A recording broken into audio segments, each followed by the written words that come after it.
제가 이제 몇 주 만에 고린도 교회를 지나서 이제 에베소 교회를 향하는 사도행전 강의 30번을 하게 됐습니다. 오늘 본문의 말씀 잠깐 보겠습니다. 사도행전 19장 11절에서 16절까지입니다. 이제 두라노 서원에서의 이야기인데요. 11절입니다. 하나님이 바울의 손으로 희한한 능을 행하게 하시니 거기다 희한한 능이라는 데다 줄을 꺼냈어요. 우리나라 번역을 아주 좀 희한하게 하셨어요. 희한한 능이 그걸 영어로 뭐라 했냐면 extraordinary, 그래서 extraordinary miracles, 그러니까 평소에 볼 수 없는 미라클, 그것을 희한한 능, 우리나라 말로 이렇게 번역이 되어 있어요. 12절입니다. 심지어 사람들이 바울의 몸에서 손수건이나 앞치마를 가져다가 병든 사람에게 얹으면 그 병이 떠나고 악기도 나가더라. 이에 돌아다니며 마술하는 어떤 유대인들이 시험적으로 악기 들린 자들에게 대하여 주 예수의 이름을 불러 말하되 내가 바울의 전파하는 예수를 빙자하여 너희를 명하노라 하더라. 유대의 한 제사장 스게와의 7 아들도 이 일을 행하더니 악기가 대답하여 가로되 예수도 내가 알고 바울도 내가 알거니와 너희는 누구냐 하며 악기 들린 사람이 그 두 사람에게 뛰어올라 억제하여 이기니 저희가 상하여 벗은 몸으로 그 집에서 도망하는지라. 에베소에 거하는 유대인과 헬라인들이 다 이 일을 알고 두려워하며 주 예수의 이름을 높이고 믿은 사람들이 많이 와서 자복하여 행한 일을 고하며 또 마술을 행하던 많은 사람이 그 책을 모아 가지고 와서 모든 사람 앞에서 불사르니 그 책값을 계산한 즉 은 5만이나 되더라. 이와 같이 주의 말씀이 힘이 있어 흥왕하여 세력을 얻으니라. 20절이 거기 이제 결론의 말씀입니다. 이와 같이 주의 말씀이 힘이 있어 흥왕하여 세력을 얻으니라. 이 말씀입니다. 우리 사도행전 강의 29에서는요 두라노 소원에 관한 말씀을 제가 드렸어요. 그럴 때 이제 이런 말씀 기억나실 거예요. 2차 여행 때 두라노 소원 있기 전에 고린도 소원이 있었다라고 말씀드리고 거기에서 공부한 대상이 약 한 25명 정도라고 제가 말씀드렸어요.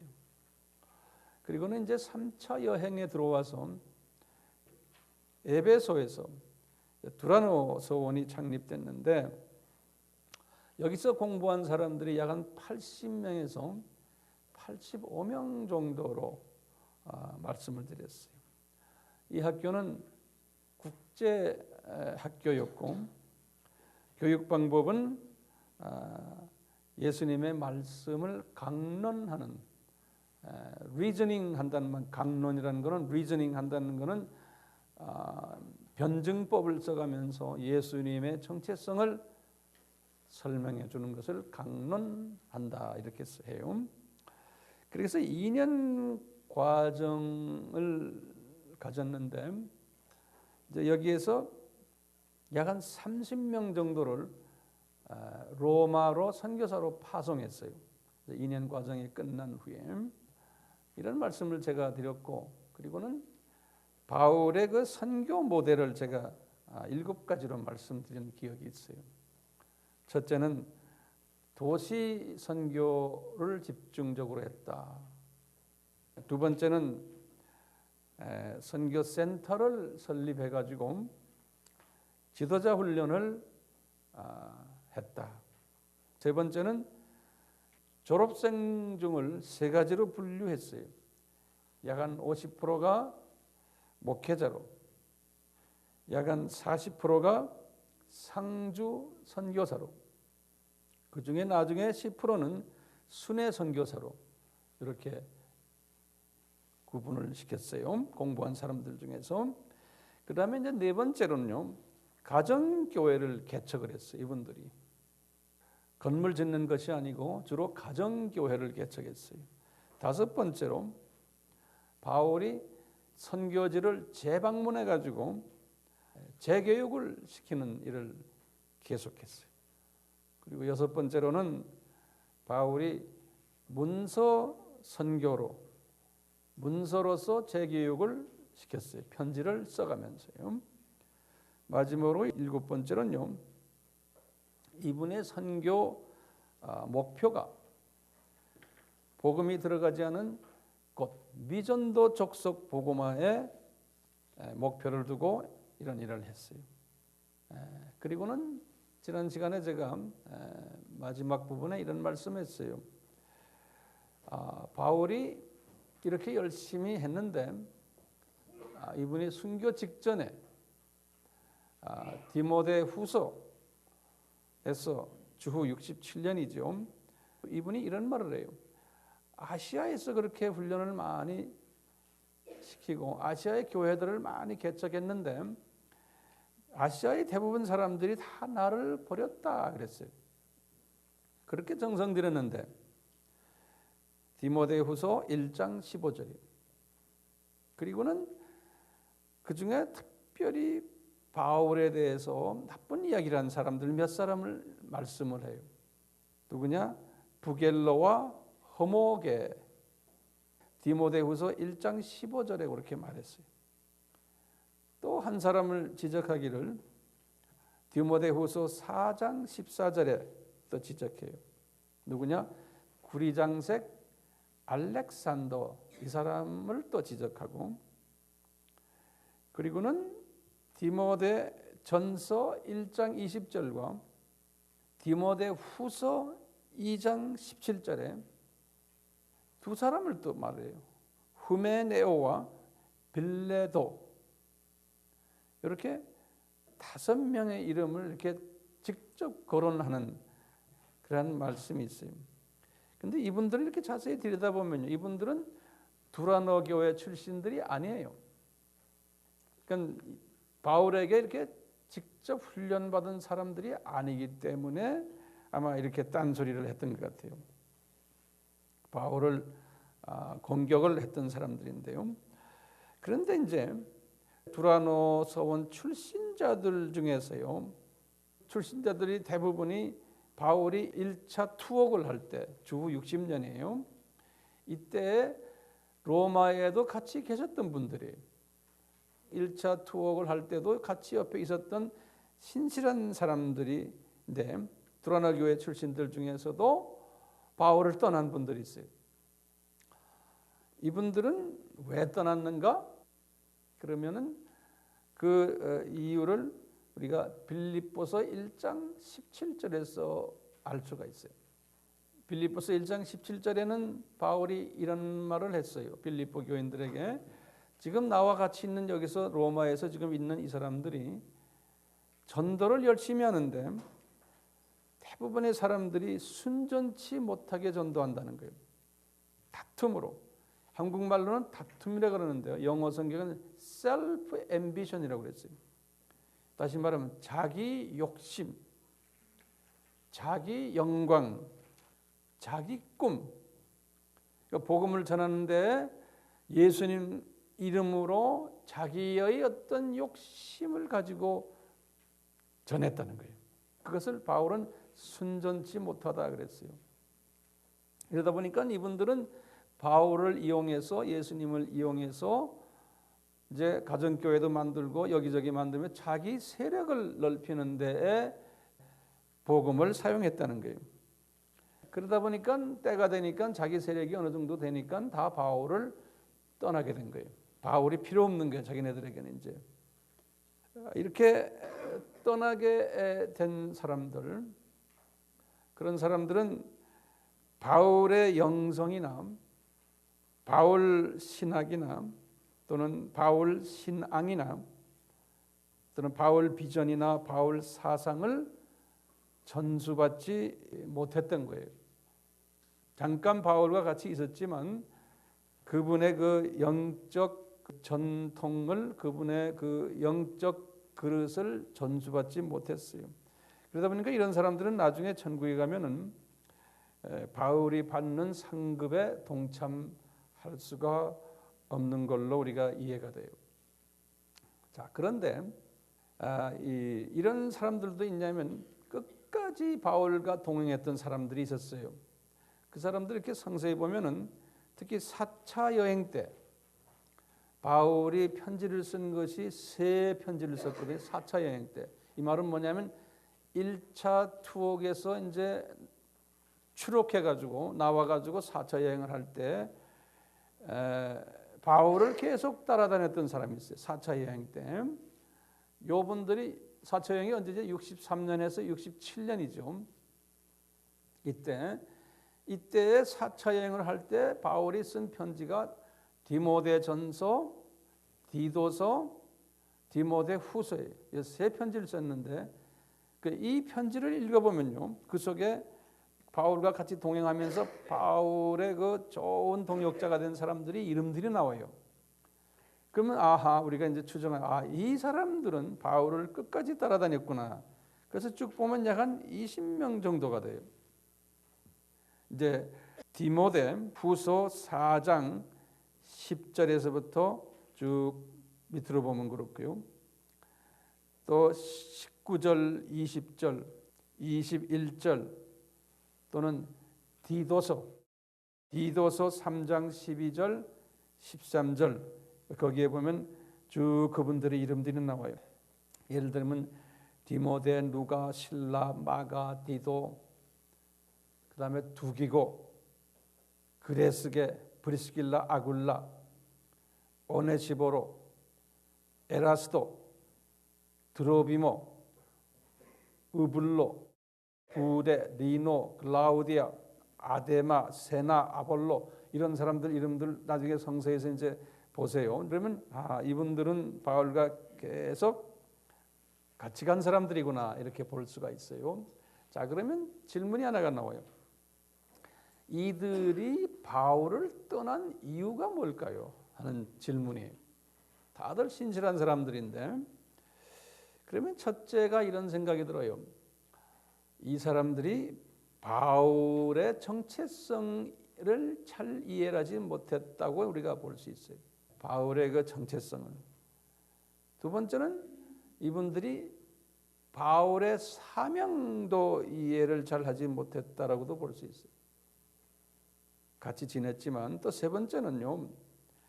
이분들이 아까 우리 빌립보서에서 보듯이 1장 17절에 자기의 욕심이 좀 깔려 있었던 것 같아요. 바울을 떠난 이유가요. 네 번째로는요. 이분들이 바울을 겸손케 하기 위해서 하나님이 이분들을 또 떠나게 하지 않았나라고도 볼 수 있어요. 바울이 점점점 더 커지고 소위 협조자들이 많아지고 이러면 바울이 또 교만해지니까 그렇게도 우리가 볼 수 있고, 다섯 번째는요. 이들에게 은혜가 없어서 그렇지 않나라고도 볼 수 있어요. 예컨대요. 당대의 최고 영성가였거든요. 바울이요. 최고 선교사였거든요. 최고의 신학자였거든요. 최고 사역자였어요. 이런 사람의 제자가 될 수 있었던 은혜가 없었던 거예요. 이 대가의 하늘에서 받을 상급에 동참할 은혜가 없었던 사람 같아요. 지금도 바울과 같이 다녔던 사람들 중에는 천국에서 낙원에서 바울과 함께 왕로를 타고 있을 터인데, 그 말은 디모데후서 2장 12절에 그 말씀을 했어요. 그런데 이 바울을 떠난 사람들은 여기에 동참하지 않고 있지 않나라고도 볼 수가 있는 거예요. 자, 이런 상황 가운데 오늘 본문의 말씀인데요. 이렇게 이제 두라노 교회예요. 지금 오늘 본문 말씀을 두 가지로 해석할 수 있어요. 지금 이 사건이 어디에서 일어나는가? 한 가지는 두라노 소원에서 일어나지 않았나라고 보는 거예요. 성서에 거기에 대한 자세한 그 설명이 없어요. 앞뒤를 다 보면은 제 생각에는 두라노 소원 안에서 이런 사건이 일어났던 것 같아요. 안 그러면 바로 옆에든지요. 뭐 에베소라는 도시가 그래도 적은 도시는 아니니까 멀리서 일어나는 건 같지 않아요. 근데 이제 두라노 소원에서 안에서 일어났다고 이제 우리가 한번 가정을 하고요. 이제 문제는 바울의 손이 특별한 능력을 가지고 있었던 손으로 지금 여기 이렇게 표시가 되거든요. 하나님이 주체자가 하나님이 바울의 손을 사용해서 희한한 능을 행하게 하셨다는 내용이에요. 아까 말했지만 희한한이란 말이 extraordinary, 능은 miracle이란 소리예요. NIV 영어나 보면 그렇게 되어 있어요. extraordinary miracle. 이 말은 평상시에는 일어나지 않는 기적이 일어났다는 거예요. 바울에게서. 이 말을 우리가 다시 한번 해석하면 바울이 개종을 35년에 했는데 개종하고 지금 이 사건이 일어난 때가 주후 언제예요? 53년이 3차 여행 시작이거든요. 그러니까요 35년에 예수님을 만난 후에 53년 약 18년 동안 이런 희한한 기적이 바울에게선 일어나지 않은 거예요. 누가가 이걸 썼기 때문에 누가가 바울을 따라다니면서 지금 1차, 2차 여행 때 이렇게 보면 누가가 봐도 이거는 희한한 능력이에요. 한 번도 이런 희한한 능력은 누가가 목격하지는 못했던 거예요. 네. 그럼 이 희한한 능력이 뭔가? 바울의 몸에서, 이럴 때 한국말로는 바울의 몸에서 그랬는데요. 원어를 보면은 몸이 아니고 크로스란 말인데요. 크로스란 말은 뭐냐면 신체 표면 스킨, 이 스킨, 피부, 피부라는 뜻이에요. 그러니까 바울의 피부에 닿았던 손수건과 앞치마가 갑자기 능력이 그 안에 숨겨져 가지고 병든 사람에게 얹혀놓으면은 병이 떠나고 귀신도 막 쫓겨나는 역사가 일어났다는 거예요. 그러니까 이게 희한한 능력이라는 거예요. extraordinary miracle이라는 거예요. 그래가지고 그 13절에 보시면 이 소문을 듣고 아마 이 두라노 소원을 방문했던 두 그룹 이야기가 나와요. 뭐냐? 한 그룹은 마술하는 유대인들이, 또 한 그룹은 제사장인데 다 유대인이죠. 스게와라는 제사장 이름이에요. 이 사람의 아들 7이, 이 분들이 이런 이 소식을 듣고는 이제 악기 들린 자들도 아마 거기에 지금 이 장면에 있는 걸 보니까 아마 그 두라노 소원에 아마 주변에 있었던지 그 안에 있었던지 그런 것 같아요. 나중에 보니까 안에 있었어요. 왜냐하면 나중에 집에서 도망갔다고 그랬어. 거기서 이 악기 들린 자들에 대하여 이분들이 예수도 믿지 않으면서 주 예수의 이름을 부르면서 말하기를 바울이 전파하는 예수를 빙자해서 너희에게 우리가 명한다, 귀신아 나가라, 이렇게 소리를 지르니까요. 갑자기 이 악기들이 그냥 대답하는 거예요. 나 예수도 아는데, 나 바울도 아는데 너는 어떤 놈들이냐? 이렇게 말하는 거예요. 이 귀신이 갑자기, 그러니까 귀신이 말하는 거는 귀신 들린 자의 입에서 나오는 소리예요. 그렇죠? 귀신이 그 입을 통해서 말하는 거예요. 이 말씀만 딱 가지고는요, 아하, 귀신이 사람의 영성을 들여다보는구나. 저기 진짠가 가짠가를 보는 거예요. 그래가지고 그 중에 한 악기 들린 한 사람이라고 그랬어요. 성서에 보면 15절에요.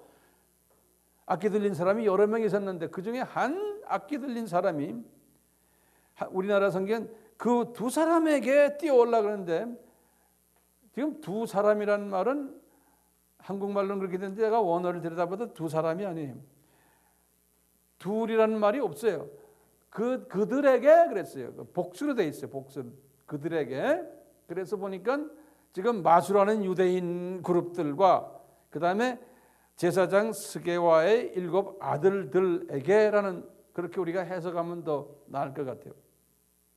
이 두 그룹에게 덤벼들어 가지고 한 귀신 들린 자가 말이죠, 대단한 파워에 이 여러 사람 위에 막 뛰어 올라가지고 막 그분들을 꽉 누르고는 그냥 하니까 한 귀신 들린 이 양반이 거기 있는 여러 사람들에게 막 상처를 내면서, 그래서 전부 다 옷 다 벗겨놓고 말이죠, 나중에는 나체론지 안 그러면 반나태든지 하면서 다 그 집을 도망 나갔다 그랬어요.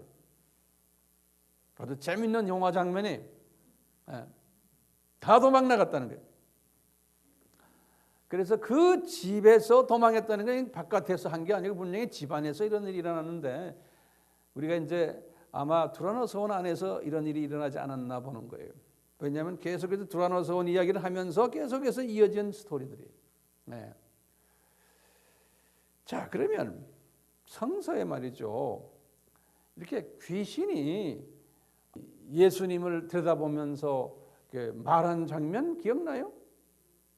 성경 구절에 뭐나 마태복음 8장에 28절부터 나오는 스토리가 그래요.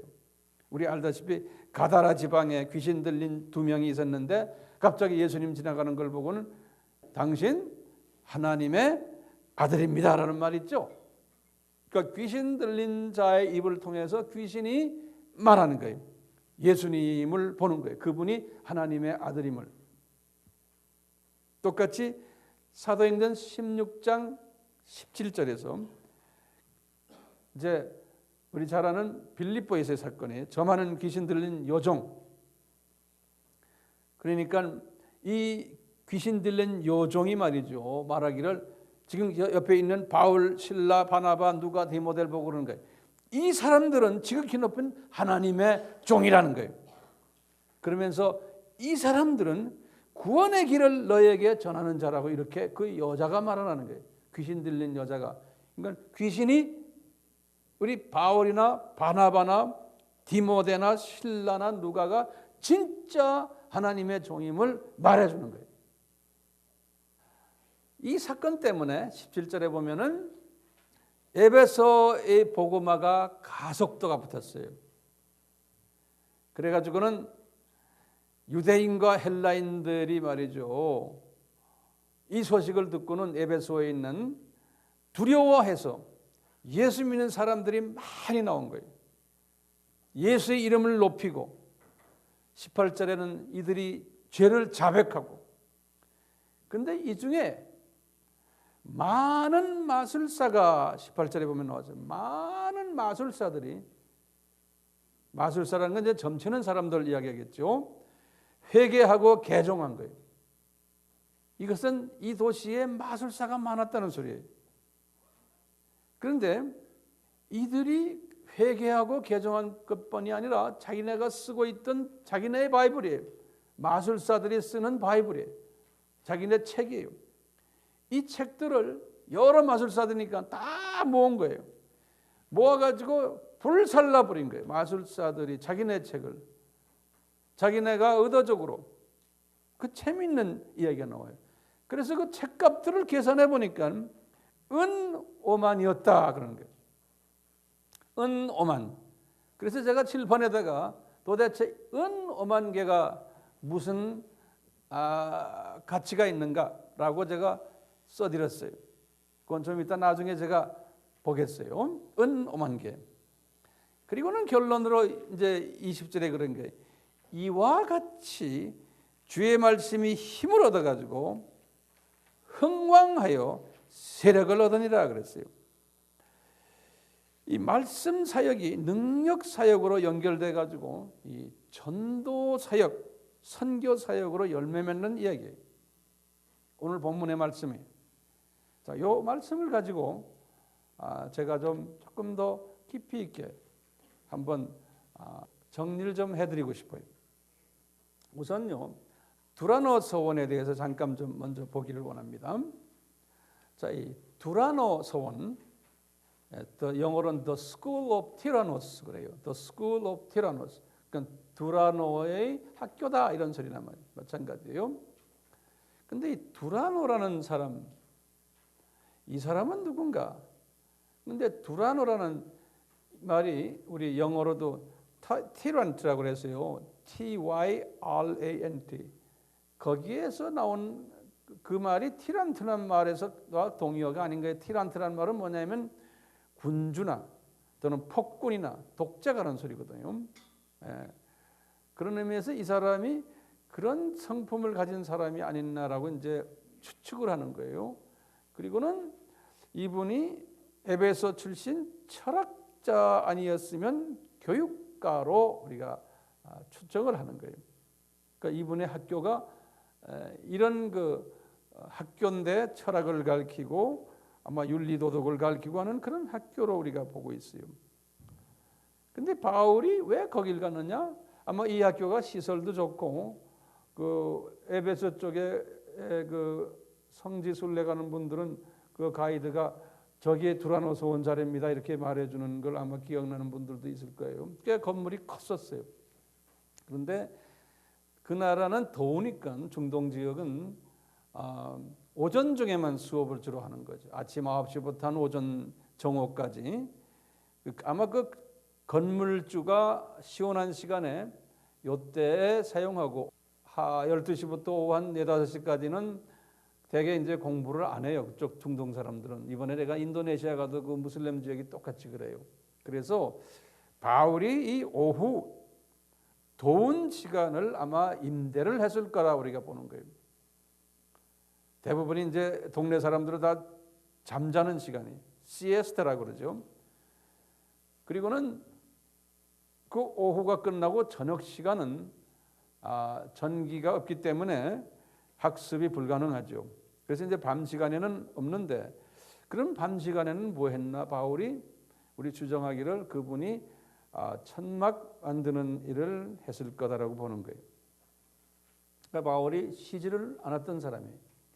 그걸 우리가 어떻게 하냐면은 이분이 가지고 있던 손수건에 관한 얘기. 이 손수건은 분명 천막 사업을 할 때 이분이 땀이 나니까 이 말을 이렇게 머리를 둥었던 그 손수건으로 우리가 추측을 하는 거예요. 땀을 막기 위해서. 그리고 앞치마는 뭐냐? 천막을 만들려면은 그 앞치마가 필요한 거예요. 그래서 이제 산업용 앞치마 같아요. 부엌에서 쓰는 앞치마가 아니고요. 이런 앞치마를 하고 있었다고 우리가 보고 있지요. 그러니까 이 공부하는 학생들이 환경이 안 좋은 데에서도 공부한 거예요. 오후 시간. 그것도 2년 동안. 그것도 날마다라고 했어요. 날마다 말씀 강론을 들었다고 그러니까요. 이런 그 좋지 않은 환경 속에서 날씨가 더운데 한 사람도 중간 탈락자가 없었어요. 성경에는 그런 말이 적혀 있지 않아요. 거기다 또 특히 말씀이 힘을 얻어서 흥왕하여 세력을 얻게 됐다 그랬어요. 이렇게 보면 분명히 사도 바울의 그 전하는 강론이 양날 달린 말씀 같아요. 에베소서 6장 17절과 히브리서 4장 12절이에요. 말씀이 양날 달린 말씀이고 무교병 말씀이었음이 틀림없어요. 출애굽기 12장 8절. 그러니까 이 말씀을 받으면서 쓴뿌리가 제거되면서 성품의 변화, 그러면서 순수해지는 거예요. 사람들이 자기도 모르게 마태복음 5장 8절에 순수해지면서 영의 눈을 뜨기 시작한 거예요. 그러다 보니까 이분들이 그런 악조건 속에서도 더운데도 말씀이 이렇게 들어와서 영의 눈이 뜨니까 혼돈했던 것이 정돈이 되고 어두운 것들이 밝게 비춰지고 말씀이 희미한 말씀들이 밝게 정돈되고 의심했던 말씀들이 확신이 오고 그러다 보니까 이분들이 졸음도 안 오는 거예요.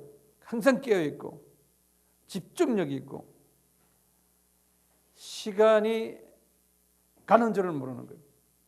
그러다 보니까 하루도 그렇잖아요. 2년이 하루같이 가버린 거예요. 자, 그렇다면요, 제목을 바꿔서요, 왜 두라노 소원에서 이런 희한한 기적이 일어났는 거예요. 희한한 기적이니까 딴 1차, 2차 여행 때도 안 일어난 거예요. 왜 두라노 소원에서 이 희한한 기적이 일어났나 이거예요. 이것이 우리에게 던져지는 질문이에요. 그 질문의 첫째 대답은요, 두라노 소원의 이 사역을 통해서 신학교의 모델을 우리에게 보여주기 위해서요. 이건 기독교에서 있는 첫 번째 신학교거든요. 두라노 소원이. 자, 그렇다면은 어떻게 이 모델을 우리에게 보여주느냐? 바울은요, 대부분의 시간을 말씀 가르치는 일에 치중했어요. 이 말은 뭐냐면 기초 학문을 가르쳤어요. 2년 동안 이성적 접근을 하시고 지성적 접근을 하시고 감성적 접근을 했어요. 그러니까 이성교육, 지성교육, 감성교육을 주로 했어요. 이것을 주 사역으로 하면서 신학교는 여기에만 집중하다 보면 안 된다는 거예요. 여기에 뭐가 따라와야 되냐면요, 이제 영성이 따라와야 되는 거예요. 이제 이성, 지성, 감성 교육을 하면요, 성서를 기초로 한 이렇게 하면은 사람의 인격은 예수님으로 변해요. 변하는데 인격 변화는 그것만 가지고 안 되는 거예요. 그 다음에는 파워가 따라와야 돼요. 파워가. 능력이 따라와야 되거든요. 그래서 이 능력을 신학교육에서는 절대적으로 필요하다는 것을 보여주기 위해서 지금 두라노 소원에서 이런 일이 일어났다고 저는 보고 있어요. 이 기초 학문에다가 플러스 능력 사역을 집어넣어줘야 되는 거예요. 이것을 통째로 합해서 영성이다 그러는 거예요. 이 영성은 이 기초 학문에다가 능력을 집어넣어줬을 때 나타나는 거예요. 그래서 이 기초 학문은 영성 전체에서 본다면 하나의 중요한 기초석이에요. 건물의 기초석이에요.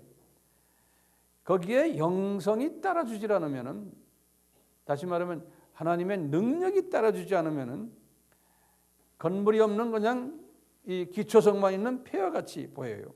그래서 올바른 영성은 이 두 개를 포괄적으로 잘 가지고 있는 게 올바른 영성이에요.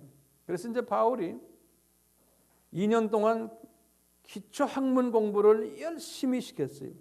그래서 이것을 통해서 예수님의 인격 형성, 이 위에다가 예수님의 가시적인 능력을 집어넣어 준 거예요. 가시적인 능력이. 그 바울도 1차, 2차 여행 때도 삶 속에서 보여준 거예요. 이 사람도요, 1차 여행, 2차 여행 하면서 항상 이분은 성경 말씀을 주로 가르쳤죠.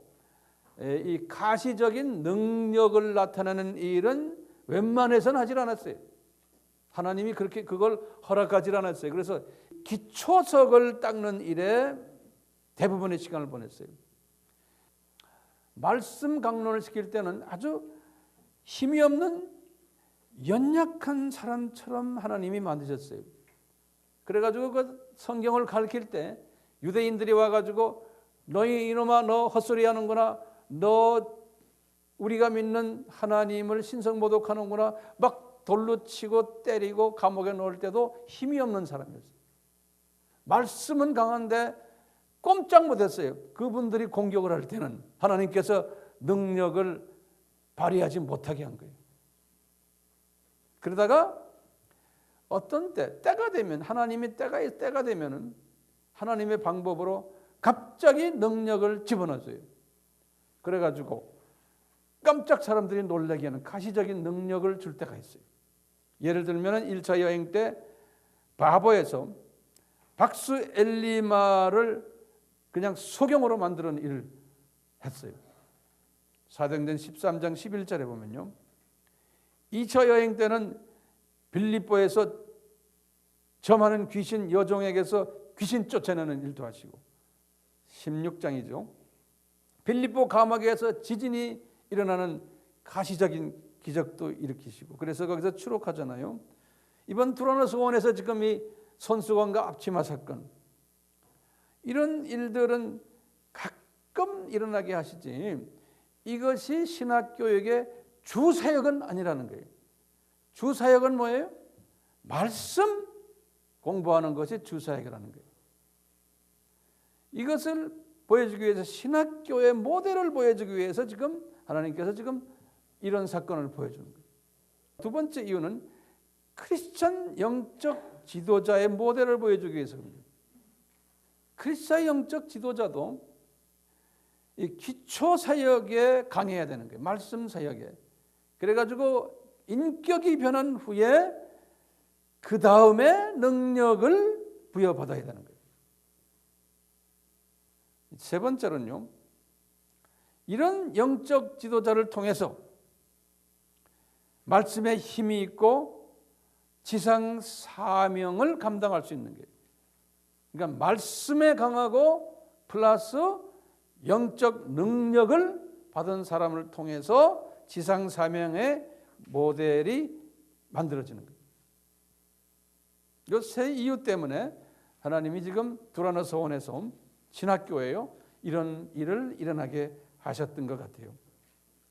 자, 그런데 오늘날 크리스찬들이나 교회나 또는 사역자들의 그 사역 모습을 보면 조금 문제를 발견할 수 있어요. 첫째, 어떤 문제냐면 바울처럼 요 균형 사역을 잘 하지를 못했어요. 말씀이 강하고 플러스 거기에다가 능력 사역이 보태지는 거예요. 그런데 이거는 어디까지는 능력 사역은 부차 사역이에요. 그런데 이제 대부분의 우리 크리스천들은 또는 교회나 보면은 말씀 사역이 강한 사람이 있어요. 그래서 다시 말하면 기초 훈련이 강한데 이쪽 능력 사역은 아예 없는, 이런 밸런스가 맞지 않는 사역을 한 경우도 많아요. 또 안 그러면은 어떤 분들은 감성 훈련이 강해서요, 음악 사역이 강해. 그런데 말씀 사역도 없고 능력 사역도 없는데 음악 조금만 강한 사람이 있어요. 어떤 사람은 카운셀렉 윤리 도덕 또는 적극적 사고방식 뭐 이런 데는 강한데 말씀이 없고 능력이 없는, 또 이런 사역하는 분들도 있고, 어떤 사람은 말씀도 없고 그런데 귀신 쫓아내고 예언하고 병 고치는 요기만도 강한 사람들이 있어요. 어떤 사람들은 이런 거 다 못하는데 번영신학, 기복신학의 메시지는 더 강한 사람들이 있어요. 당신 사업 축복받아 그러면 아멘 하면 또 축복받아요. 내가 아는 한 목사님은요, 저 부동산 투자해라 지나가다가 한 번 소리 지르면 그 옆에 있던 사람이 하겠어요 하면 몇 배 올라요. 그러니까 이 사람이 교인이 엄청나게 많아요. 이런 일들이 말이죠, 이것이 나쁘다고 보기는 그렇지만 은사들이에요. 부동산 투자 그 은사인지 안 그러면 개은사인지 진짜 모르겠어요. 바울은요, 이런 그 모든 은사들을, 이런 것들은 다 어디에다 초점을 맞췄냐면 말씀에 초점을 다 두라노 소원했어요. 맞춘 다음에 아까 보신 대로 그것만 가지고 안 되니까 거기에 능력 사역을 하나님이 또 부수 사역으로 집어넣어 준 거예요. 자, 왜 그 문제는 여기 있어요. 그러면 다음에 질문에 왜 바울이 주 사역을 말씀 사역으로 하고 부수 사역을 약간 능력 사역을 약간 집어넣는 거예요. 왜 이렇게 하나님이 바울에게 했냐요. 바꿔서 말이죠. 능력 사역을 더 많이 하고 말씀 사역은 좀 부사역으로 하면 얼마나 좋아요.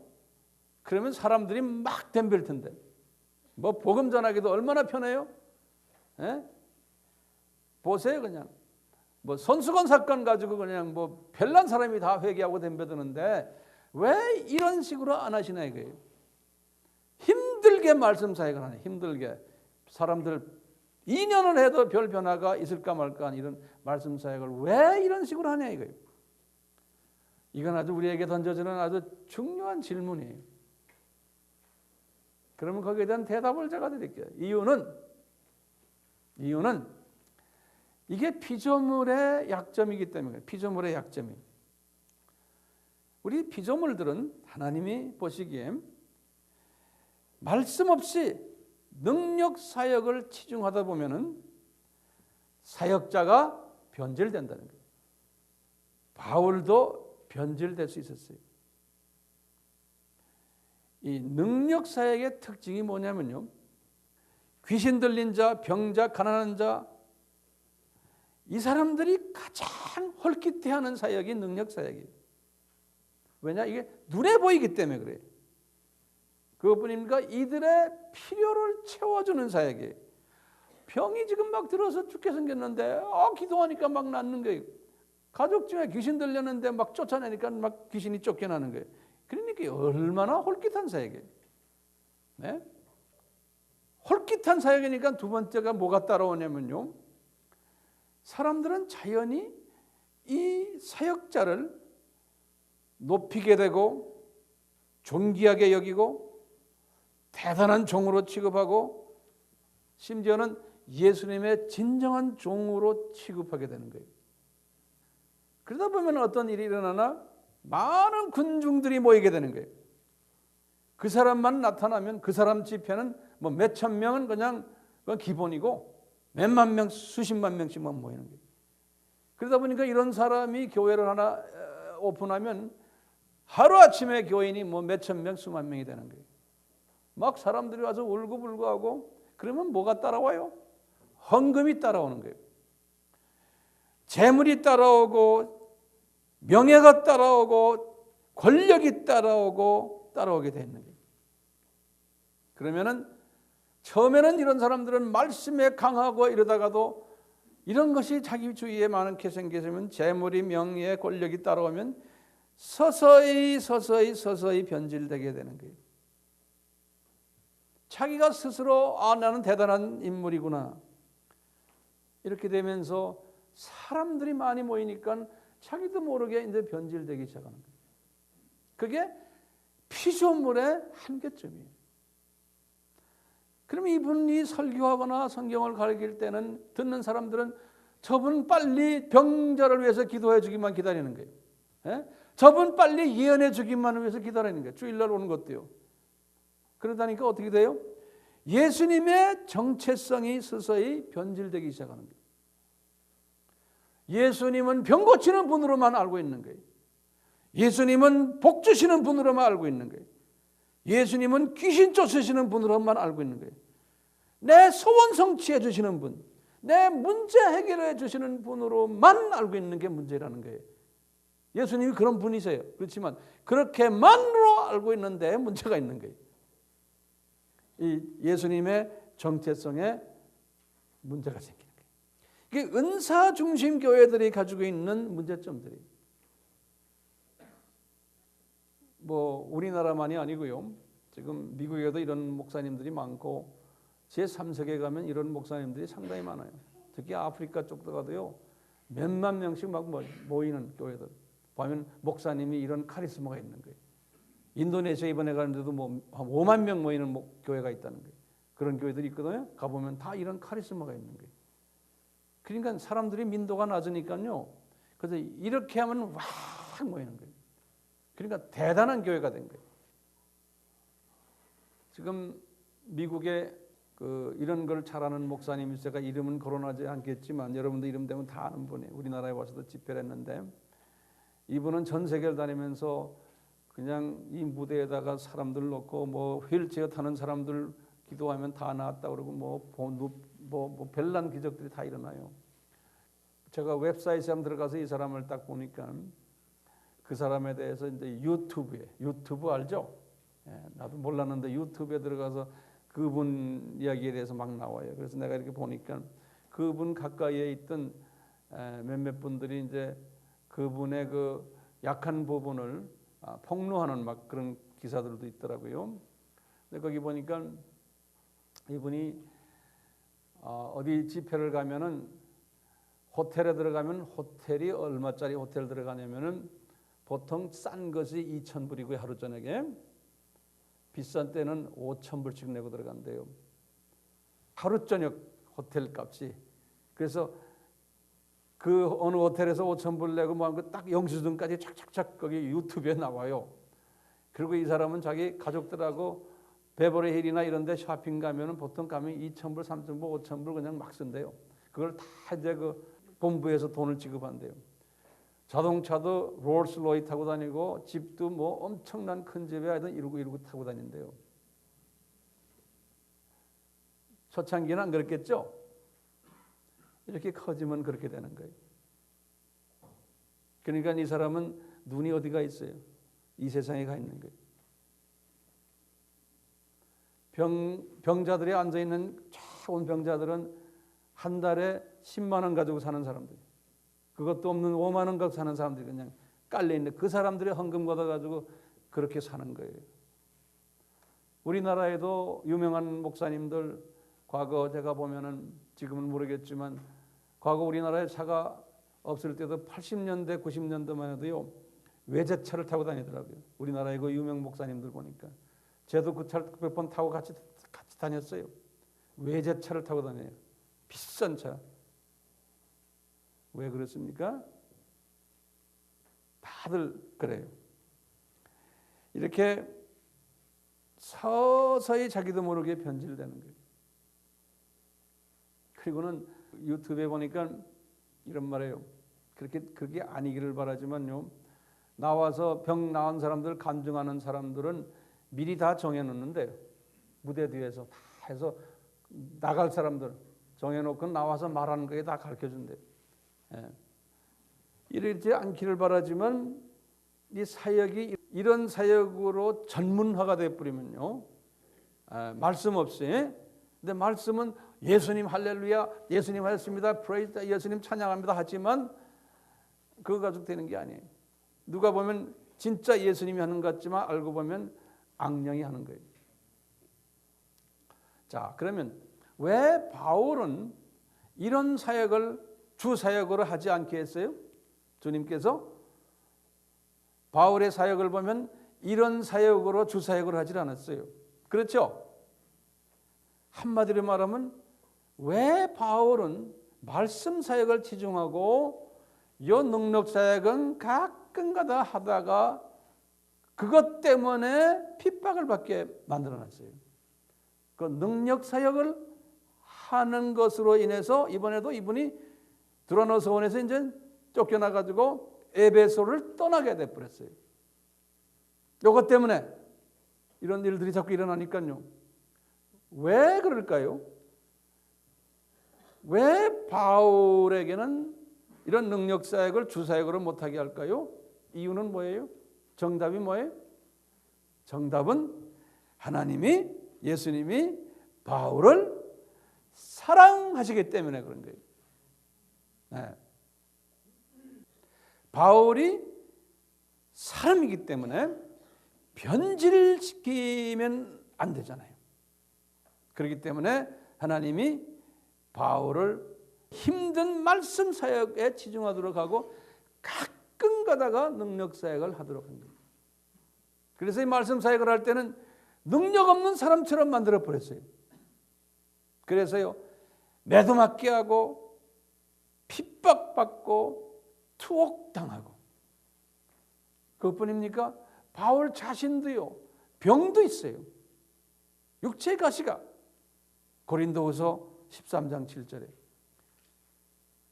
자기 손수건으로 병자다 낫게 하는데 자기는 그 손수건 매일 뽀개때 놓고 다니는데 자기 병은 안고 있는 거예요. 그러니까 이런 희한한 기적은 24시간 365일 일어나는 게 아니에요. 필요할 때 잠깐 일어나다가 마는 거죠.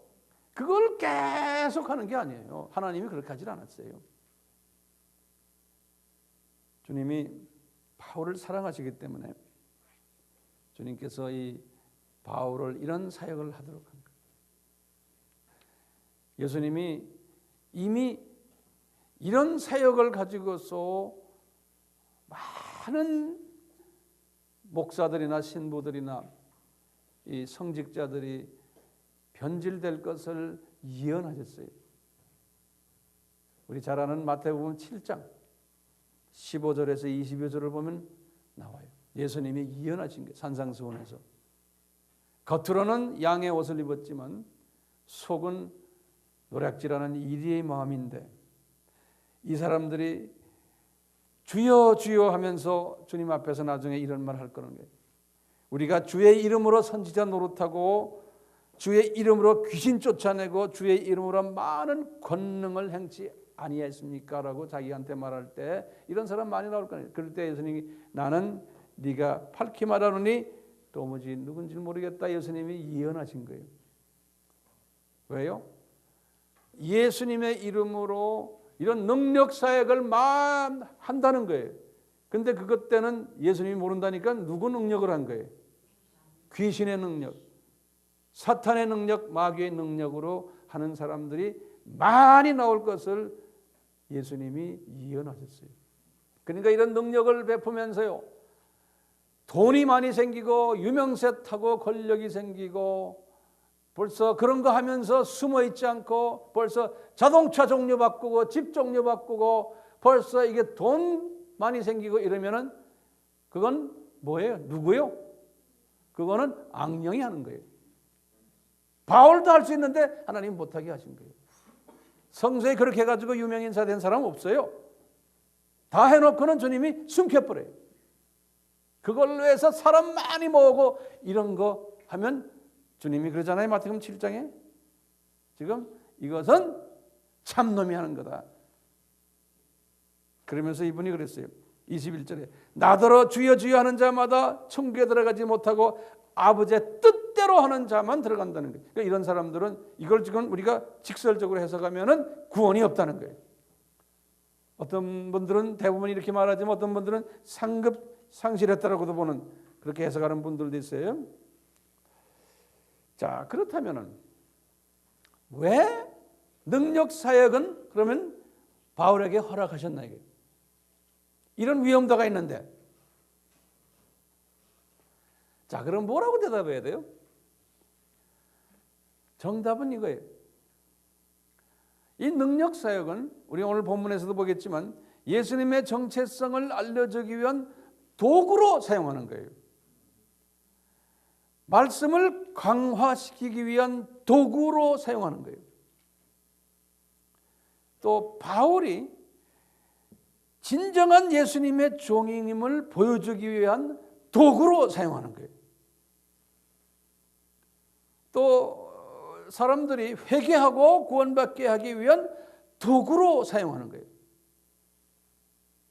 이건 도구지 주체가 아닌 거예요. 그래서 이렇게 능력사역에 보이는 것에만 치중하면 아까 제가 말했지만 예수님에 대한 초점이 흐려지고 서서히 흐려지는 거예요.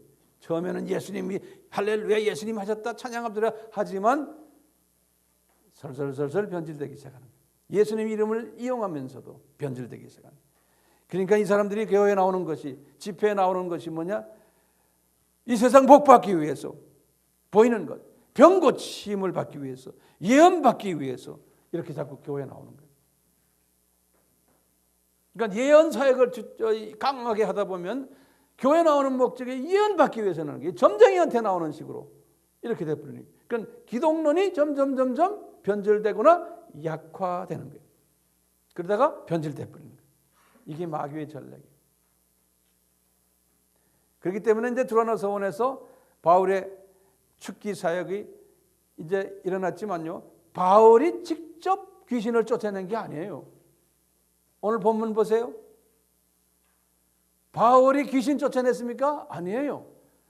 바울의 손수건하고 뭐예요? 앞치마가 그렇게 했지.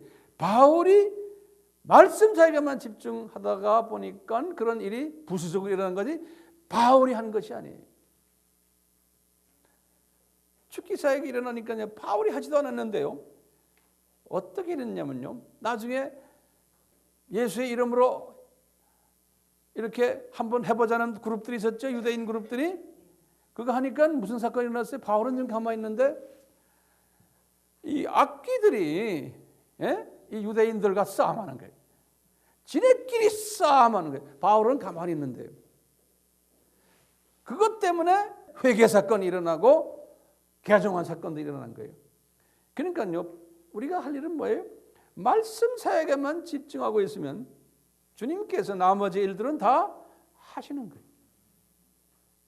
인위적으로 노력할 필요가 없는 거예요. 그냥 하시는 거예요. 말씀 사역을 하다 보면 말씀 속에서 나나 여러분들이 우리 속에 들어있는 더러운 귀신들이 쫓겨나가고, 말씀 속에서 내가 더 분명해지고, 말씀 속에서 내가 영성이 더 맑아지고, 말씀 속에서 우리 주변에 이 더러운 영들이 쫓겨나고 막 이런 일들이 막 일어나는 거예요. 그렇다면 제가 또 하나 여쭐 게 있어요. 손수건이나 앞치마에 성령님이 내재가 가능합니까? 예스 노 해보세요. 예? 예스예요. 어떻게 세스네? 성서에 나오기 때문에 그런 거예요. 마태복음 9장 20절에 보면 12년 혈류병 걸렸던 여인이, 똑같이 누가복음 8장 43절에서 48절 이야기예요. 예수님의 옷가를 살짝 만졌는데 갑자기 이 12년 혈류병 들었던 여자가 나와버린 거예요. 예수님께서 하시는 말씀이었어요. 내게서 능력이 나갔다 그러는 거예요. 그러니까 옷 자체가 중요한 것이 아니고 옷을 입고 있는 그 분이 누군가가 중요한 거예요. 그분이 입었던 옷, 그분의 앞치마, 그분의 손수건이 거기에 성령님의 내재하셨던 거예요. 그렇다면 예수님은 항상 예수님이 옷은 그렇지만, 예를 들어서 바울의 손수건은 그러면 365일 1년 12달 항상 그 손수건이 그럽니까? 아닌 거예요. 필요할 때 하나님이 그 손수건에도 임재하셔가지고 하시는 거예요. 뭐 바울의 옷이다 그렇다면 바울 옷을 빠는 사람은 뭐 1년 내내 아니, 필요할 때 주님께서 그렇게 역사하시는 거예요. 그러니까 우리가 이것을 잘 알아야 돼요. 아무개 목사님은 신령하시다, 그분 옷 만지면은 우리가 특별히 블레싱 받는다, 이런 생각하시면 안 돼요. 에? 어떤 때에 필요할 때 그렇게 하시는 거지 항상 그런 게 아니에요. 베드로의 그림자를 지나가서 병 고친 사건이 있어요. 사도행전 5장 15절에서 16절이에요. 병든 사람들이 병 치료를 받았어요. 베드로의 그림자를 통해서. 그럼 베드로의 그림자가 항상 그렇나요? 아니에요. 그때 그 상황 속에서는 주님께서 그렇게 하신 거예요. 이분이 우리 예수님의 신실한 종이라는 것을 증거하기 위해서 주님께서 그런 기적을 보여주신 거예요. 바울에게도 마찬가지예요. 자, 그러면 어떤 사람의 손수건과 앞치마가 그림자가 이런 기적을 일으킬까요? 예? 여러분이나 나나 주님 앞에 우리가 말씀 속에서 항상 똑바로 서 있고, 베드로도 마찬가지죠. 쓴뿌리가 제거됐어요. 오순절 사건 이후에 성화되고 말씀으로 충만했을 때, 바울도 마찬가지예요. 드로나 소원에서 2년 동안 말씀으로 충만해 있었어요. 그러니까 주님이 이런 역사들을 일으키신 거예요. 우리 마술사들이 책을 태웠다는 이야기를 잠깐 좀 봅시다. 마술사들이 책을 태웠다. 마술책들이에요. 왜 그럴까요? 이 마술책에도 악령이 서식하고 있었기 때문에 그런 거예요. 마술책에 이 귀신이죠. 귀신. 우리 마귀는 공중으로 날아다니지만 귀신은 이런 물체나 또는 우리의 마음이나 육에 서식한다고 그랬죠. 귀신은요. 우리 배웠죠? 똑같이요. 여기 보면은 분명히 마술사들의 책 속에 귀신이 서식했던 거예요. 그래서 태워버린 거예요. 이 태웠다는 성서의 이야기가 여러 군데 있어요. 신명기 7장 5절에 보시면 여호와께서 이스라엘 사람들에게 이렇게 말해요. 오직 너희가 그들에게 행할 것은 이러하니 그들의 단을 헐며 주상을 깨뜨리며 아세라 목상을 찍으며 조각한 우상을 불사르라 그랬어요. 그러니까 거기에 숨어 있기 때문에 헐어버리거나 깨뜨리거나 찢어버리면 그 안에 숨었던 귀신들이 딴 데로 도망가는 거예요. 그리고는 조각한 우상은 불살라버려라 그런 거예요. 그렇지 하지 않으면은 신명기 7장 16절에 하신 말씀이에요. 이들이 네가 그렇게 태워버리지 않으면 이들이 네게 올무가 된다는 거예요. 이놈들이 떠나지 않고 있으면 그냥 그대로 놔두면 올무가 된다는 거예요. 신명기 7장 25절에 같은 7장 25절에도 이런 말이 있어요. 너는 그들의 조각한 신상들을 불사르고 그것에 입힌 것은 은이나 금을 탐내지 말고 취하지도 말아라. 두렵건대 내가 그것을 인하여 올무가 될까 하노니 이는 내 하나님 여호와의 가정이 여기시는 것이라. 거기에 금이 좀 붙어 있다고 해서 이거 아까우니까 우리가 관광지에 가서 그런 불교상이니 뭐 이런 걸 사가지고 거기다 금이 있으니까 이거 아까우니까 요건 모셔두겠다. 여기에 올무가 된다는 거예요. 그러니까 다 없애버리라는 거예요. 태워버리는 거예요. 자, 그런데 이 마술사들이요, 이 책들을 태웠는데 아까 우리 봤지만 그 돈으로 따지니까 얼마예요? 은 5만 개라는 거예요. 은 5만 개. 도대체 은 5만 개가 얼마나 되느냐를 제가 계산을 해드린 거예요. 여기 보시면 은전을 헬라 말로는 드라크마라고 그래요. 드라크마라고요. 누가복음 15장 8절에 나와요. 또는 로마 말로는 똑같이 데나리온이라고 그래요. 우리 알죠? 데나리온이라는 말은 들었죠? 네, 성경에 이 두 말이 다 나와요. 이 동의어에 똑같은 건데 데나리온인데 마태복음 20장 2절에는 데나리온이라고 그랬어요. 자, 그런데 유대 사람들의 그 유닛, 돈의 그 단위가 있어요. 1데나리온 또는 1드라크마가 얼마냐면요. 마태복음 20장 2절에 보면은 사람의 하루의 봉급이라 그랬어요. 그런데 100데나리온, 100드라크마는 한 문화라 그랬어요.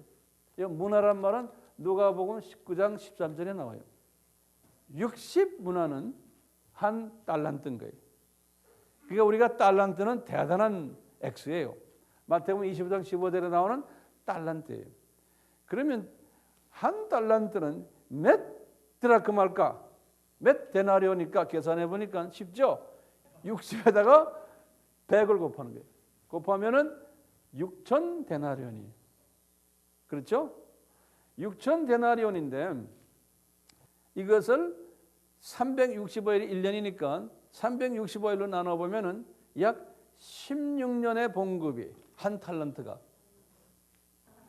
자, 그렇다면은 지금 이 태운 책이 5만 데나리온이에요. 5만 드라크마예요. 그러면 은 5만 드라크마가 5만 데나리온이 한 사람이 몇 년 봉급일까 계산해 보니까 5만 나누기 360하는 게 약 136년의 봉급이 한 사람이. 그러니까 이분들이 이 점쟁이들이 말이죠. 책을 모아놓은 그 책의 가치가 이렇게 된다는 거예요. 그러니까 대단한 돈이에요. 자, 이 말은 뭐냐? 이 에베소에서요, 마술사들의 사업이 대단히 번창한 사업인 것을 우리가 알 수가 있어요. 마술사 사업이. 에베소 온 도시가 점성술에 도취되어 있음을 우리가 알 수가 있어요. 거기 왜냐면 아테미 신전이 있는 거예요. 그러니까 사람들이 이렇게 점을 좋아하니까 점쟁이들의 책만 이렇게 비싼 책이니 점값은 얼마겠어요? 그런데 이렇게 돈벌이 잘하는 점쟁이들이 한두 명이 아니에요. 이 능력 사역에 의해서 개종해 버린 거예요. 근데 개종만이 아니에요. 자기네 생명줄인 이 책을, 이 비싼 책을 다 태워버린 거예요. 이게 보통 사역입니까? 이건 기적이죠. 예수님이 마태복음 13장에 우리 천국의 비유 우리 공부하고 있잖아요. 이 천국의 비유 보면요, 마지막 7비유 중에 5번째, 6번째 비유는 그 유명한 감추인 보화 비유예요. 감추인 보화를 딱 보고는 소유를 다 팔아서 다 밭을 사버린 거예요. 좋은 진주배예요. 좋은 진주를 딱 보고는 자기 소유를 다 팔아가서 진주를 산 거예요. 이분들도 마찬가지인 거예요.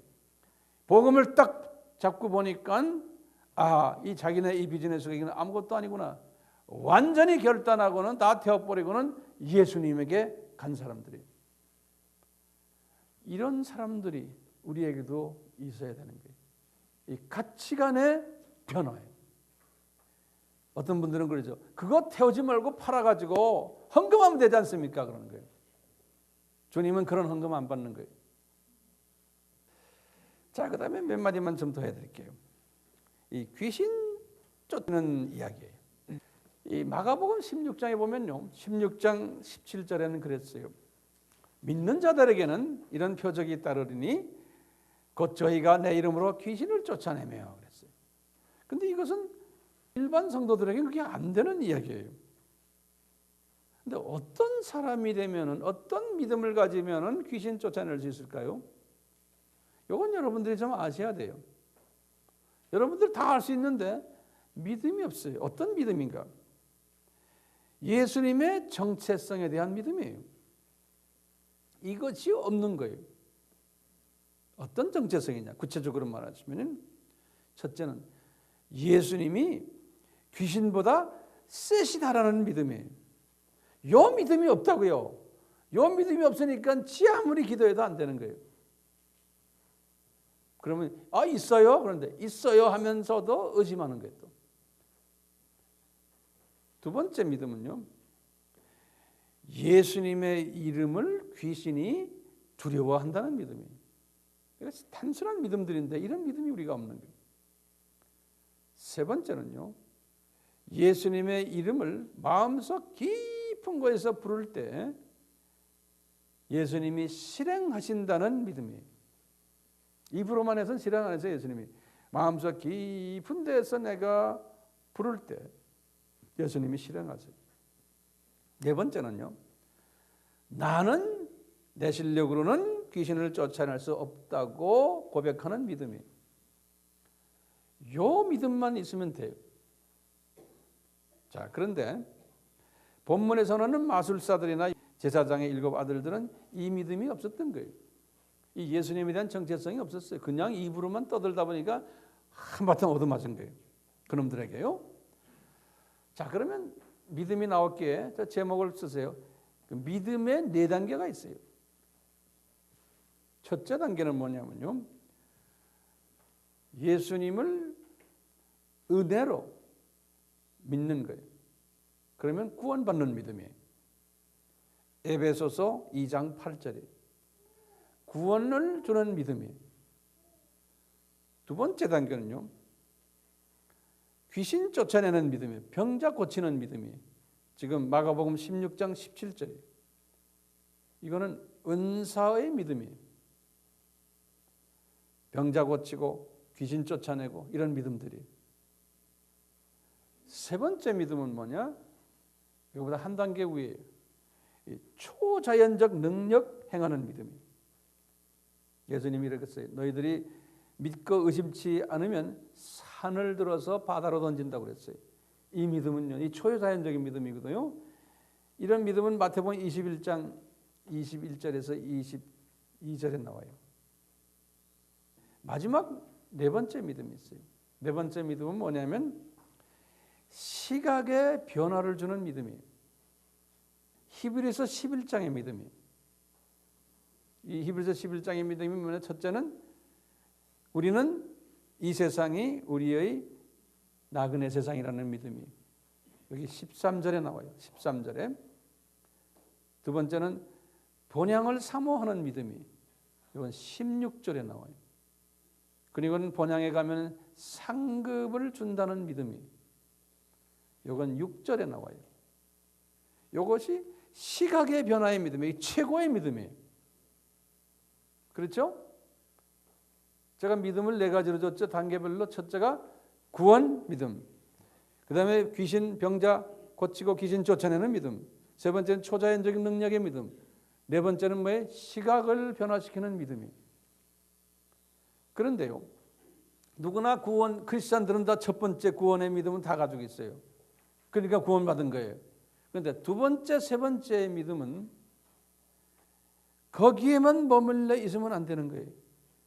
우리 크리스찬은요, 여기에만 초점을 맞추면 안 돼요. 네 번째 믿음이 없이 두 번째, 세 번째만 초점 맞추면 어떻게 돼요? 그러면 변절되는 거예요. 이 세상에 눈이 가고 이 세상에서 내가 잘 되려고 그러고 이 세상에서 영광 찾고 이 세상에서 돈도 벌고 이걸 통해서 이런 걸로 해서 이렇게 돼버리는 거예요. 그러니까 네 번째 믿음이 있어야 되는 거예요. 이 세상은 나그네 세상이고 본향은 저기다. 거기 가면 상급 받는다. 이 믿음이 가장 큰 믿음이에요. 그렇죠? 이 믿음 없이 병 고치고 이 믿음 없이 산을 옮기고 이런 거 하다 보면은 이게 변질돼 버리는 거예요. 그런데 우리 대부분의 사람들은 네 번째 믿음보다는 두 번째, 세 번째 믿음에 초점을 맞춘다고요. 그러니까 이게 변질되는 거예요. 자, 그래서요, 이제 결론적인 말씀입니다. 두라노 서원이 그래서 변질된 거예요. 바울이 떠난 후부터. 이 두라노 서원은 에베소 교회의 모체 교회예요. 두라노 서원이 7년 후에, 다시 말하면 주후 60년에 어떻게 변화됐는지 우리가 볼 수 있는 거예요. 에베소서를 보면 돼요. 주후 60년에, 53년에서 60년에 에베소 교회가 변화된 모습 우리가 에베소서를 쭉 보면 돼요. 거기 보면 문제점들이 있었어요. 11절에 보면 4장 1절에서도 16절에 나오는 이야기들. 지도자들이 사도와 선지자와 복음 전하는 자, 목사, 교사 이 사람들이 자기네끼리 싸움만. 그 다음에 이 사람들이 교인들의 모습이나 지도자의 모습에 옛사람 모습 그대로예요. 4장 22절에서 34절에 보면 거짓말하고 도둑질하고 분내고 남을 깎아내리고 이런 모습들이 쭉 나와요. 에베소 교회가요. 왜냐하면 이 네 번째 시각의 변화가 없었기 때문입니다. 그 다음에 5장 22절부터 6장 9절 쭉 보면은 가정 문제, 부부 문제, 자녀 문제, 주종, 직장 문제들이 쭉 나와요. 6장 10절서부터 20절까지 보면은 이분들이 하나님의 전신갑주를 입지 않았던 모습이 보여요. 이 7년 만에 이 교회가 변질된 거예요. 그래가지고는 42년 후에 보면요, 주 95년에 우리 계시록 2장에 보시면 에베소 교회의 변질된 모습을 볼 수가 있어요. 종교 행위는 열심히 했어요. 내 행위와 수고와 인내를 내가 알고 악한 자들을 용납하지 아니한 것과 자칭 사도로 하는 아닌 자들을 시험에 거짓된 것을 드러내고 또 내가 참고 내 이름을 위해서 견디고 게으르지 아니한 것을 내가 안다. 그렇지만 책망이 나오는 거예요. 너는 처음 사랑을 버렸다는 거예요. 그러니까 수직계명과 수평계명, 지상사명, 미전도 족속 복음화에 대한 이 첫 사랑을 잊어버렸다는 거예요. 그래서 회개하라. 너희들이 어디서 떨어지는 것을 생각하고 회개하고 처음 행위를 가지라는 거예요. 안 그러면 촛대를 그 자리에서 옮기겠다는 거예요. 이걸 이기는 자는, 그 다음에 중요한 말이에요. 내가 하나님이 낙원에 있는 생명나무의 과실을 주어 먹게 하겠다는 거예요. 안 그러면 생명나무의 과실을 먹지 못한다는 거예요. 이 교회가 이렇게 변질돼 버린 거예요. 그러다가 우리 알다시피 주후 431년에 에베소 공의회를 한 거예요. 벌써 그 교회 자리가 어떤 자리냐? 정치 목사들이 모인 자리가 됐고요. 그래서 마리아를 우상화시키는 그 일을 하는 자리가 되어버린 거예요. 그 교회가 마리아 종신처녀설과 마리아 성모설을 채택해가지고 통과시키는 준비하는 자리가 되고, 그리고는 20년 있다가 갈케톤 공회에서 이 마리아 성모설과 마리아 종신처녀설이 통과됐어요. 그러다가 주 한 700년 됐을 때 주님께서는 촛대를 옮겨버렸어요. 이슬람이 쳐들어와서 완전히 그 교회를 없애버렸어요. 지금도 없어요. 왜냐? 말씀에 깊이 들어가지 않고 이 보이는 것에 이렇게 신경 쓰다 보면은 변질된다는 거예요. 마지막으로 이 두라노 서원 이후에 신학교육의 모습을 제가 잠깐만 1, 2분 내에 끝내요. 이 두라노 서원이 신학교의 첫째 신학교예요. 기독교 역사 속에서. 그 후에 신학교들이 어떻게 변질됐는가? 두라노 서원 이후에 이제 중세 시대를 이어오면서요, 이 신학교육이 소위 이성과 지성과 감성 위주로 가진 거예요. 영성의 부재, 능력이 나타나질 않으니까 세속화되고, 그러니까 수도원 운동이 일어났던 거예요. 그래서 수도원 사람들은 그쪽에 숨어가지고 영성만 가지고 이야기하는 거예요. 그 당시에는 성경을 읽을 수가 없으니까요. 그러니까 말씀이 없으면서 영성 쪽으로만 가준 거예요. 그러다가 이제 종교개혁이 일어났잖아요. 1517년에 로마 가톨릭인이 개신교 신학은 이 말씀 중심으로 가기 시작을 했어요. 소위 기초교육에 치중했는데, 그러다가 이것이 17세기에서 20세기까지 이성주의와 계몽주의로 들어가면서 신학이 아카데믹화 되어버린 거예요. 능력 부재 신학이 되어버렸어요. 그러다가 이제 20세기에 들어오면서요, 주님이 소위 오순절 운동을 일으키면서 거꾸로 능력 중심의 신학교육이 오순절 사람들을 통해서 이루어진 거예요. 그러다 보니까 또 비아카데믹하게 된 거예요. 말씀 중심이 되지 않고 능력 중심으로 또 이렇게 한쪽으로 기울어져 버려요. 그러니까 또 비난을 받기 시작하니까 요새 와서는 이 오순절 계통의 신학교도 이제는 능력보다는 또 말씀으로 지금 다시 가버렸어요. 그래서 아주 능력은 무시해버리고 말씀에만 가고 아카데믹만 가는 그런 지금 현상이 오늘날 이어지고 있어요. 그래서 제3세계 선교지에 가면은 능력은 제쳐놓고 말씀만 가지고 이야기하는 신학교들이 전 세계에 깔려져 있어요. 머리만 훈련시키는. 그런데 말씀도 정돈 안 된 그냥 온갖 잡다한 세상 들어가는 것과 연계해가지고 모든 신학과 연계하고 세상의 모든 학문과 연계해서 하는 이런 때 지금 저희들이 살고 있어요. 그러니까 우리는 지금 우리의 과제는 뭐냐? 우리 AMI는 바울로 돌아가야 되는 거예요. 바울의 이 균형된 이 신학교육으로 돌아가서 말씀 중심으로 하면서 때에 따라서 능력 사역이 따라와줘야 돼요. 그래서 저도 선교지에 나가면 필요할 때면 주님이 능력 사역을 하기를 원할 때는 능력 사역을 해요.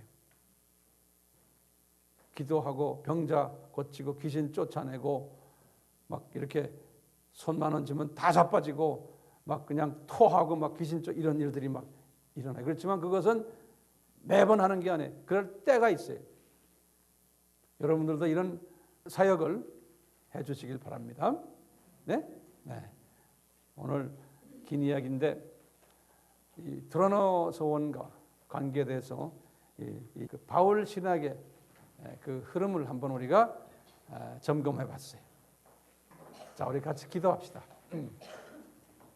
하나님 아버지, 우리 바울을 통해서 이렇게 신학교육의 중요성과 신학교육의 균형 사역을 어떻게 해야 되나를 배웠습니다. 이것이 우리에게도 적용이 되어 주님이 기뻐하시는 사역이 되도록 은혜 베풀어 주시고 우리가 하는 사역이 변질되지 않도록 지켜주시옵소서. 예수님의 이름으로 기도드리옵나이다. 아멘. 지금 이 시간은 예수 그리스도의 무한하신 은혜와 하나님 아버지의 극진하신 사랑하심과 성령님의 감화, 감동, 깨달음과 순종케 하심이 우리에게 항상 있기를 축원하옵나이다. 아멘.